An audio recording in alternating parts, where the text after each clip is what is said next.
Немножечко испачкала нам, да? Ты желаешь переместиться? Что-то как-то она по раннему сроку прям рожает. Ну, есть интервал. Ранний, поздний. То есть, ну, когда обычно кошка рожает, она прям рановато.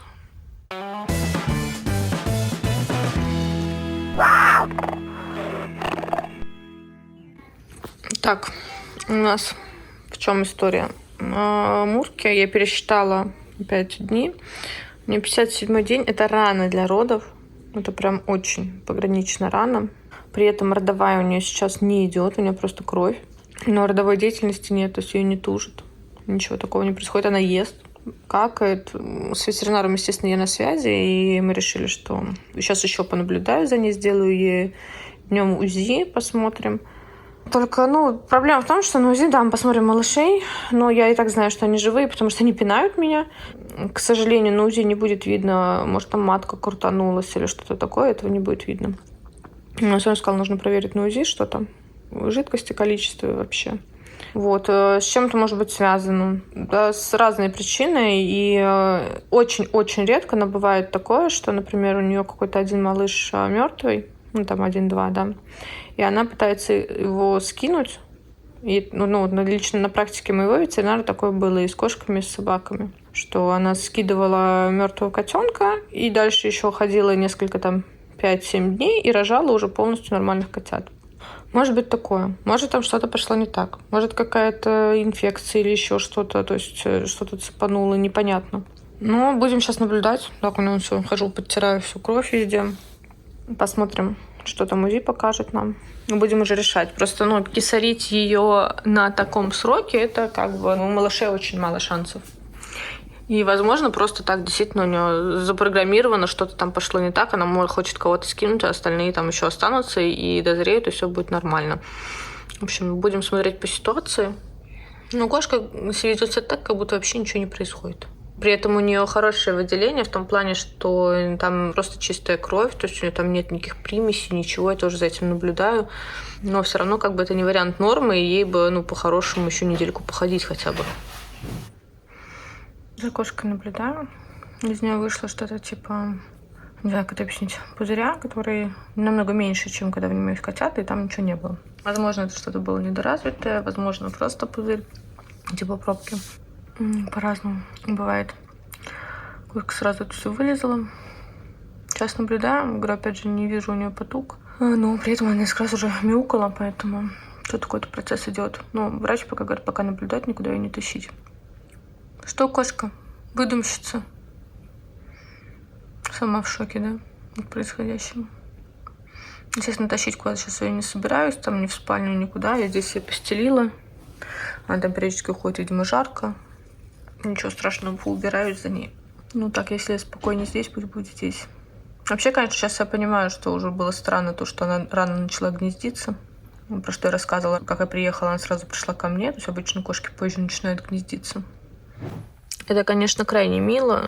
Кот, тебе надо уйти.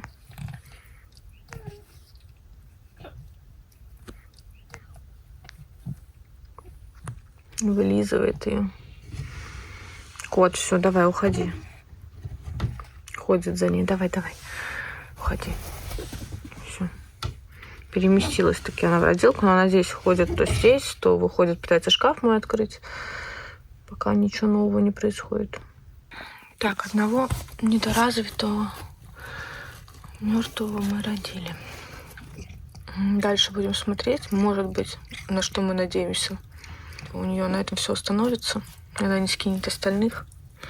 Показывать здесь не буду. Покажу в телеграм-канале. Кому интересно, там перейдите, потому что, не каждый готов на это смотреть. Нет, на этом она не останавливается. У нее продолжается дальше.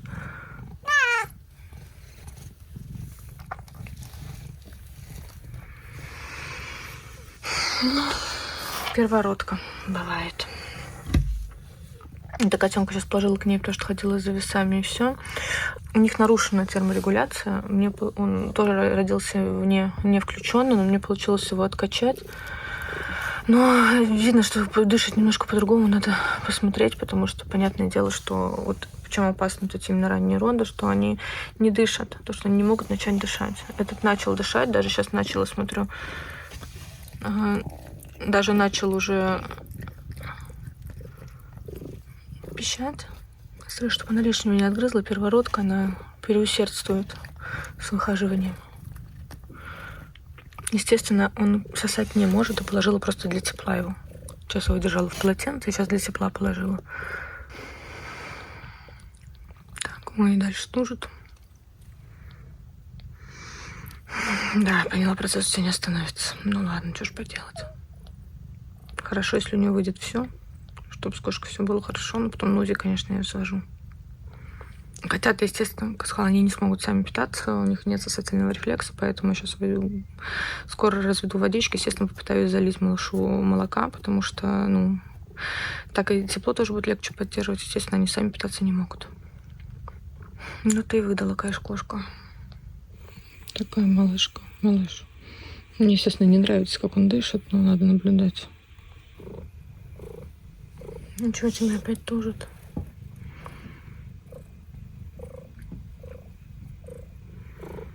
Понимаю, понимаю.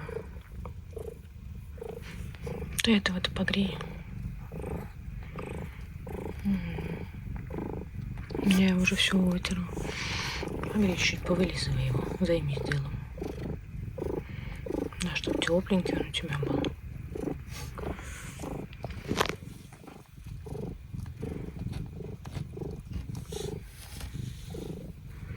Пачкалась там. Еще один девочка. Мне не получается, к сожалению, снимать, потому что их нужно сразу реанимировать, потому что они не могут, естественно, ни оболочку порвать, не начинают сами дышать. То есть приходится трясти и растирать, чтобы они начинали дышать. Вот прям даже покрикивать начал, молодец. Посмотрим, что дальше. Такая черепашка красивая, яркая. Ничего, мой сладкий. Да. Тут пока у мамочки лежит, чтобы ему холодно не было. Да, вылизывай, грей его. Тут самое стрёмное, это то, что температура они не держат, легкие не раскрываются. Собственно, перечисляю, все стрёмно в таких ситуациях. Ну, естественно, сейчас, как закончится, кормить их. Да, давай еще покричи, еще тебя разотрем, да, хорошая какая. Сейчас я ее взвешу, посмотрю, но я тут тоже вижу, что больше 60 грамм она. Потому что как бы считается, что котят меньше 60 грамм даже не выхаживают. Они прям вот реально чуть-чуть, вот прям буквально меньше даже недели можно было бы подержать, и все было бы нормально. Какой-то детский сад у них. Детский сад у них, да. С котятами. Котятки в ней еще есть. Ну ты мой хороший. Алиска, он проснулась. Мы тут все наблюдаем здесь. Да, наблюдаешь все здесь. Я знаю, что сделать, если плохое что-нибудь начнется. Что? Ну, там что-нибудь придумаю, пока все прошло. Правильно. Да у тебя там котеночек. Потрогай, тепленький он? Дай-ка потрогаю. Теплый? Ну, пока холодный. Холодный? Вроде Да. теплый. Так, итого у нас сейчас 3 котеночка тут на грелке. Общаюсь пишу разным заводчикам, с кем общаюсь, в том числе у кого брала там Лорда и Мелиссу своих. Но они, конечно, говорят, что шансов мало. Тоже сталкивались, к сожалению, был такой опыт, что вот котята такие рождались. Тоже, кстати, именно 57-й день почему-то. И часто это связано было, то есть спросила причины, и причины чаще всего были какие-то вот глупые, типа кошка начала поносить, или кошка там у нее запор начался, она сильно потужилась, или что я подозреваю, ее история, кошка неудачно приземлилась. То есть очень прыгучая, очень активная кошка, и она просто там со стола упала, еще что-то. Как вы помните, Мурка — это у меня первый раз такая кошка настолько активная, которая прыгает просто с места, в том числе с животом. Видимо, тут невозможно это проконтролировать, то есть не посадить же в клетку беременную. Видимо, она со стола как-то неудачно прыгнула, прежде то ли животом ударилась. Пока вот пришли к тому, что, скорее всего, как-то она так поактивничала неудачно. И вот это привело к этому. Пытаться я все равно буду их вытянуть. Хотя мне уже сказали, да, что шансов мало, и сколько ни пытались, не получалось, ни в клинике, ни дома, ни в инкубаторе. Но я все равно попытаюсь, мало ли. Может быть, конечно, с возрастом она подуспокоится и не будет такой активной. Что-то я совсем перестала снимать. Родился еще, откачала, но он очень слабый. То есть прям, смотрите, как дышит. Тут, конечно, ну, плохо дышит, короче, плохо. Очень плохо. Ну, буду греть сейчас все равно, смотреть. У Мелиссы вот такой котелка родился, так дышал, он ночью ушел. Ну, совсем тоже у него лапки лысенькие, он меньше развит, чем те. Хотя, говорю, по весу они все хорошие, но... Ну, вот так, да. Кошка себя чувствует прекрасно. Собственно, это самое главное. Как будто все так и должно быть себя ведет. Чего переживаешь? Начали пищать, то, что я их сейчас стимулировала. Покормила их. Пришла. Ты же не хочешь их в резце, давала жопки, чтобы ты им полезала. Я не против. Ночью они лучше тут. Днем тебе буду давать. Температуру надо контролировать их.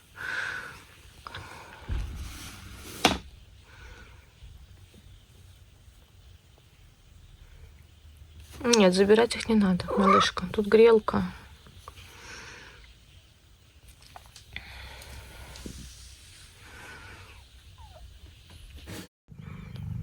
Я перед тем, как готовить молоко малышам,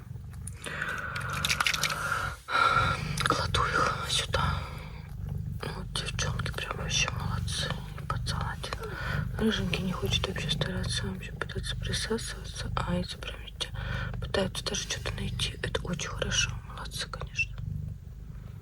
Что-то там пытаются в этой шерсти. Вот. Но после кормления уже кладу их греть, потому что она их не может согреть.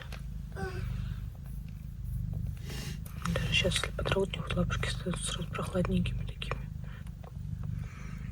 Он старается. Что-то искать, это тоже старается. Немножко не там ищет, куда я помогу. Там вытащу. Все до сих пор спят.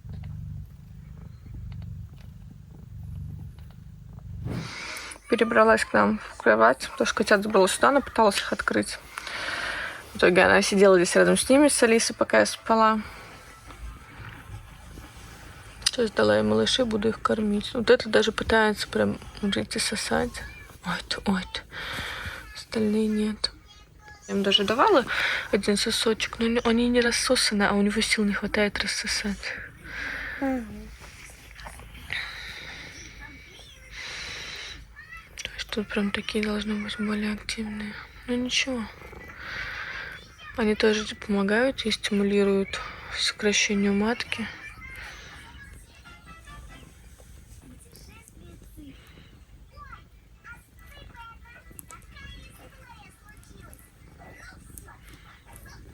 Ты борец, молодец.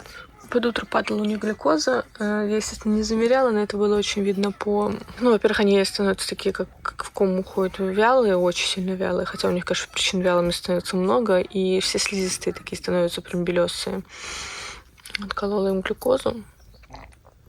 Сейчас вроде пободрее стали. Да? Ты наш малыш. Ну, ты, конечно, молодец, маленький, да, молодец. Вы нас молодцы. Сейчас буду кормить. Понятное дело, что не накормятся они здесь, если даже не пытаются, один пытается, но она не рассосанная, и даже сильному малышу сложно рассасывать маму. А здесь как бы, понятное дело, что он не может из нее ничего высосать, но что он ее пытается сосать, это очень хорошо. Но ты не пытаешься, да. Видите, вот это главные признаки недоношенных. Такая складчатая кожа, лысенькие лапки, видите, шерсть не везде. Узикая, лысенькая. Но вот в основном на лапках это сильно видно. Очень маленький. На лапках это сильно видно, что шерстки не хватает. Ничего, поборемся за вами. Давай тебя развернем немножко в эту сторону. Может, поищешь что-нибудь?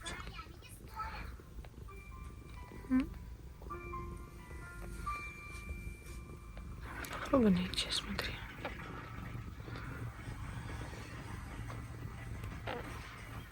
Да, ты бери, пожалуйста, лапку, малышка.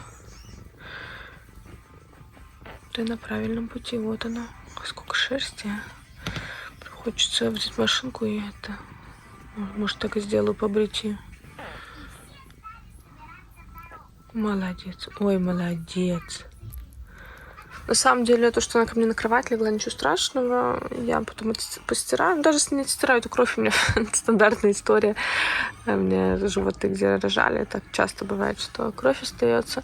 А здесь, видите, такое как бы гнездышко, и она хотя бы даже на то время, пока они тут лежат, на тепло их держит. Потому что в том домике мне тяжело контролировать, что-то, чтобы она держала тепло им. А они его не держат совсем. В принципе, малыши, которые рождаются даже в срок, плохо держат тепло. И греть надо, если там от мамы отделяешь. По этим прям видно там сразу. У них сразу такие холодные ножки становятся. Так, молочко готово. Давайте кушать. К сегодняшнему утру осталось 2 котенка. 2 черепашки ночью ушли. Я не знаю, как это прокомментировать. Я понимаю, что сложно, наверное, мне сейчас понять, зачем я вообще все это делаю с потенциальными, теми, кому мало шансов на выжить, но я просто не могу по-другому. Да, там была черепашка, которая изначально, она несколько раз у нее останавливалось дыхание, я его заводила. И когда я их взвешивала вчера, она убавила 10 грамм, хотя остальные хоть немножко, но прибавили. То есть с одной черепашкой было вполне ожидаемо. Со второй черепашкой, если честно, я была в шоке, когда я ночью стою. Каждые также 2,5-3 часа. И когда вот я перед утром встала, всех покормила, беру ее. То есть у меня идут 2 котенка, она 3-я, и она мертвая. То есть она просто вообще для меня был шок. Потому что я не поняла, что не так. Она выглядела сильнее. Конечно, самым таким сильным выглядит сейчас вот этот котенок. Потому что он единственный, кто ищет, куда присосаться. То есть он пытается искать. Понятное дело, сил нет, не находит, но он пытается. Этот тоже хотя бы глотает. Когда я там начинаю им лекарства даже давать через шприц, они там пытаются еще что-то лизать и глотать. Это хорошо. Говорят, что это очень хорошо, что начали так делать. Но все равно тяжело все это. Сладкие такие. Все, я их покормила сейчас. Они будут спать. Солдатиком подержала. Сейчас укладываю их так, чтобы точно, как можно меньше срыгов было, то и укладываю их, стараюсь так фиксировать полотенчиками чуть-чуть, чтобы они не скатывались. Спят малыши.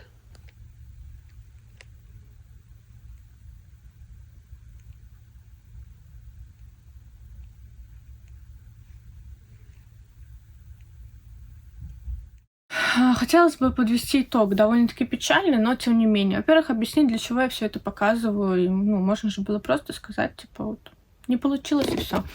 Я всегда на этом канале, не раз вам говорю, что стараюсь быть честной всегда с вами и показывать часто изнанку того, что происходит, а не просто показывают эту всю милоту. Да, котята — это всегда хорошо, это всегда миленько, это всегда ути-пути, но я до сих пор не считаю себя каким-то заводчиком, который сильно занимается разведением, и это является целью моей жизни. Для меня это больше про любовь к животным, мне нравится на это смотреть. И да, есть вот такая сторона. Я с ней столкнулась первый раз, с такой проблемой, хотя пока я не сталкивалась, я про это ни у кого не спрашивала, и, естественно, ни у кого это не видела. И даже в интернете пишут, что это редко бывает. Да, это бывает редко. Да, я дальше общалась с крупными заводчиками, у которых крупные питомники, у кого по 70-80 кошек, и они тоже с этим сталкивались, к сожалению. И говорят, да, такое бывает, и, как я уже объясняла, чаще всего такое бывает именно из-за каких-то физических моментов, то есть у кошки начался понос, запор, или она просто ударилась. Получилось так. Котята, к сожалению, не выжили. Для меня это... Я не знаю, как это объяснить. Это очень больно, обидно. Мне жаль котят. Мне в какой-то веке, могу честно сказать, жаль себя, потому что я 3 дня не спала. Это выхаживание таких котят недоношенных. Это очень сильно отличается от выхаживания кормление даже 9 котят, которые доношенные. Потому что котята, периодически их приходится реанимировать, постоянно подбирать им новую терапию, что-то колоть, что-то проверять, что у них работает, что нет. Это совершенно другое. То есть я эти 3 дня не то, что каждые 1,5-2 часа кормила, я не выходила из комнаты. Я выходила в прямом смысле только в туалет. потому что нужно было постоянно следить за дыханием и за другими показателями. В общем, это опыт, да, он печальный. Жалею ли я о том, что я вообще на это пошла? И там, ну, хотя меня действительно все предупреждали, что там шансов, ну, практически нету. Я не знаю, как правильно сказать, но я просто по-другому не могла. Я не представляю, как можно поступить по-другому. Я не представляю, как, ну, в моей картинке сейчас, на данный момент, без осуждения, не дай бог, кого-либо там, или в моей картинке мира, я не могла поступить по-другому.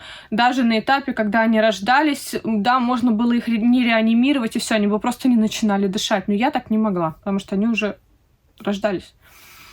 Вот. Это мой опыт. Это видео довольно-таки, да, грустное, но такое тоже есть. Следующее видео я обещаю вам веселое. Правда, я действительно очень сильно выпала с котятами из реальности, из жизни, пока за ними ухаживала. Но следующие видео, я вам обещаю, будут позитивные. Я постараюсь эту тему больше не трогать.